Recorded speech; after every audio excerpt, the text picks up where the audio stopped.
میرے Islamic icon کے ناظرین، آج کون سا قصہ آپ کو سنانا ہے؟ آج کون سے قرآنی واقعے سے درس حاصل کرنا ہے؟ ناظرین، آج بات کرنی ہے ایک جادوگر کی، سامری جادوگر کی۔ آپ نے سامری جادوگر کا نام تو سنا ہوگا، یہ نام تو قصے کہانیوں میں ہوتا ہے، لیکن ایک ایسا کردار بھی دنیا میں گزرا ہے جس کا نام سامری ہے اور جس کا ذکر قرآن مجید میں موجود ہے۔ جی ہاں، سامری کے بچھڑے کا واقعہ۔ یہ کون سا بچڑا تھا اور یہ سامری کون تھا؟ آئیے قرآن کے اس واقعے کو سنیے اور اپنی معلومات میں اضافہ بھی کیجیے اور اس واقعے سے درس بھی حاصل کیجیے۔ فرعون کی ہلاکت کے بعد بنی اسرائیل اس کے پنجے سے آزاد ہو کر سب ایمان لائے اور حضرت موسیٰ علیہ السلام کو خداوند کریم کا یہ حکم ہوا کہ وہ 40 راتوں کا کوہ طور پر اعتکاف کریں۔ اس کے بعد انہیں کتاب یعنی توریت دی جائے گی۔ چنانچہ حضرت موسیٰ علیہ السلام کوہ طور پر چلے گئے اور بنی اسرائیل کو اپنے بھائی حضرت ہارون علیہ السلام کے سپرد کر دیا۔ آپ 40 دن تک دن بھر روزہ دار رہ کر ساری رات عبادت میں مشغول رہتے۔ میرے اسلامک آئیکن کے ناظرین، بنی اسرائیل میں ایک شخص تھا جس کا نام سامری تھا، جو طبعی طور پر نہایت گمراہ اور گمراہ کن آدمی تھا۔ اس کی ماں نے برادری میں رسوائی اور بدنامی کے ڈر سے اس کو پیدا ہوتے ہی پہاڑ کے ایک غار میں چھوڑ دیا تھا، اور حضرت جبریل علیہ السلام نے اس کو اپنی انگلی سے دودھ پلا پلا کر پالا تھا، اس لیے یہ حضرت جبریل علیہ السلام کو پہچانتا تھا۔ اس کا پورا نام موسیٰ سامری ہے اور حضرت موسیٰ علیہ السلام کا نام بھی موسیٰ ہے۔ موسیٰ سامری کو حضرت جبریل علیہ السلام نے پالا تھا اور حضرت موسیٰ علیہ السلام کی پرورش فرعون کے گھر میں ہوئی تھی، مگر خدا کی شان کہ فرعون کے گھر میں پرورش پانے والے موسیٰ علیہ السلام تو خدا کے رسول ہوئے، اور حضرت جبریل علیہ السلام کا پالا ہوا موسیٰ سامری کافر ہوا اور بنی اسرائیل کو گمراہ کر کے اس نے بچڑے کی پوجا کروائی۔ اس بارے میں کسی عارف نے کیا خوب کہا ہے کہ جب کوئی آدمی ازل ہی سے نیک بخت نہیں ہوتا تو وہ بھی نامراد ہوتا ہے، اور اس کی پرورش کرنے والے کی کوشش بھی ناکام اور نامراد ہوتی ہے۔ دیکھ لو، موسیٰ سامری جو حضرت جبریل علیہ السلام کا پالا ہوا تھا وہ کافر ہوا، اور حضرت موسیٰ علیہ السلام جو فرعون کی پرورش میں رہے وہ خدا کے رسول ہوئے۔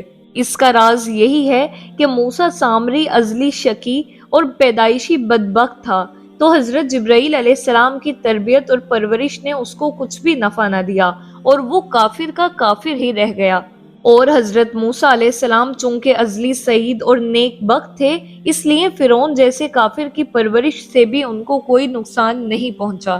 بہرحال میرے اسلامک آئیکن کے ناظرین، جن دنوں حضرت موسیٰ علیہ السلام کوہ طور پر معتکف تھے، سامری نے آپ کی غیر موجودگی کو غنیمت جانا اور یہ فتنہ برپا کر دیا کہ اس نے بنی اسرائیل کے سونے چاندی کے زیورات کو مانگ کر پگھلایا اور اس سے ایک بچڑا بنایا، اور حضرت جبریل علیہ السلام کے گھوڑوں کے قدموں کی خاک جو اس کے پاس محفوظ تھی، اس نے وہ خاک بچڑے کے منہ میں ڈال دی تو وہ بچڑا بولنے لگا۔ پھر سامری نے بنی اسرائیل سے یہ کہا کہ اے میری قوم، حضرت موسیٰ علیہ السلام کوہ طور پر خدا عزوجل کے دیدار کے لیے تشریف لے گئے ہیں، حالانکہ تمہارا خدا تو یہی بچڑا ہے، لہٰذا تم لوگ اسی کی عبادت کرو۔ سامری کی اس تقریر سے بنی اسرائیل گمراہ ہو گئے، اور 12,000 آدمیوں کے سوا ساری قوم نے چاندی سونے کے بچڑے کو بولتا دیکھ کر اس کو خدا مان لیا اور اس کے آگے سربسجود ہو کر اس بچڑے کو پوجنے لگے۔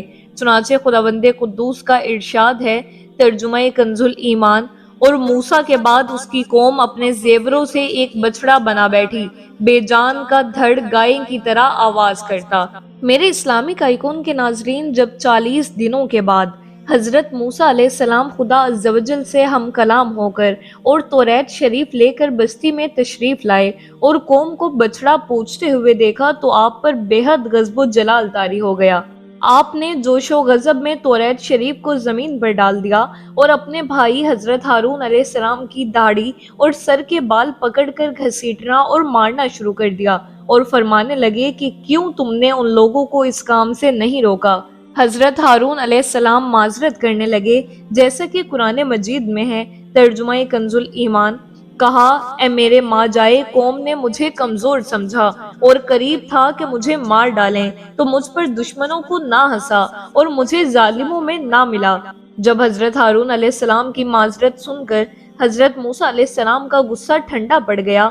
اس کے بعد آپ نے اپنے بھائی حضرت ہارون علیہ السلام کے لیے رحمت اور مغفرت کی دعا فرمائی۔ پھر آپ نے اس بچڑے کو توڑ پھوڑ کر اور جلا کر اور اس کو ریزہ ریزہ کر کے دریا میں بہا دیا۔ میرے اسلامک آئیکن کے ناظرین، اس قرآنی واقعے سے ہمیں خاص طور پر دو درس ملتے ہیں۔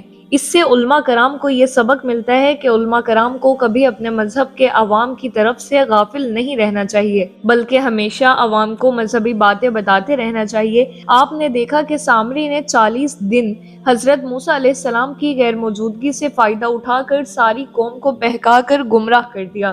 اسی طرح اگر علماء کرام اپنی قوم کی ہدایت اور خبرگیری سے غافل رہیں گے تو بد مذہبوں کو موقع مل جائے گا کہ ان لوگوں کو بہکا کر گمراہ کر دیں۔ اور دوسرا یہ کہ حضرت جبریل علیہ السلام کے گھوڑے کے پاؤں کی خاک میں جب یہ اثر تھا کہ بچڑے کے منہ میں پڑتے ہی بچڑا بولنے لگا، تو اس سے معلوم ہوا کہ اللہ والوں کے قدموں کے نیچے کی خاک میں بھی خیر و برکت کے اثرات ہوا کرتے ہیں۔ بہرحال میرے اسلامک آئیکن کے ناظرین، ہم بنی اسرائیل کے عجیب و غریب واقعات سنتے ہیں، اس قوم پر کیسے کیسے عذاب نازل ہوئے، مگر پھر بھی یہ قوم گناہوں کی طرف چلی جاتی تھی۔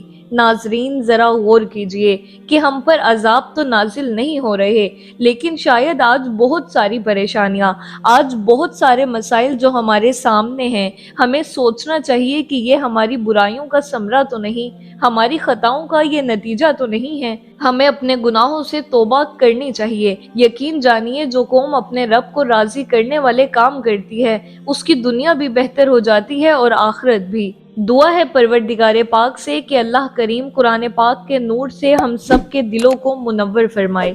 آمین بجاہ النبی الامین۔